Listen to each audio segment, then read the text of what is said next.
నేను ఒకటే మీ అందరికి హామీ ఇస్తున్నా, రాష్ట్రంలో అందరికి కూడా హెచ్చరిక చేస్తున్నా. ఎవరైనా సరే ఆడబిడ్డల జోలుకొచ్చి మదాంధకారంతో గాని ఇచ్చలవిడిగా ప్రవర్తిస్తే ఎవరిని వదిలిపెట్టను.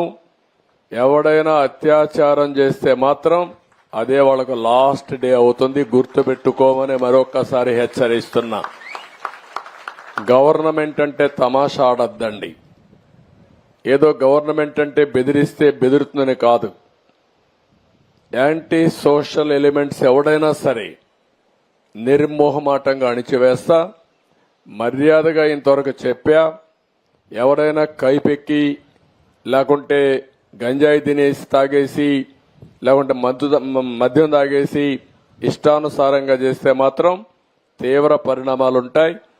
మొన్నటి వరకు నేను ఎందుకంటే స్లోగా బిల్డప్ చేయాలి కాబట్టి బిల్డప్ చేస్తున్నా.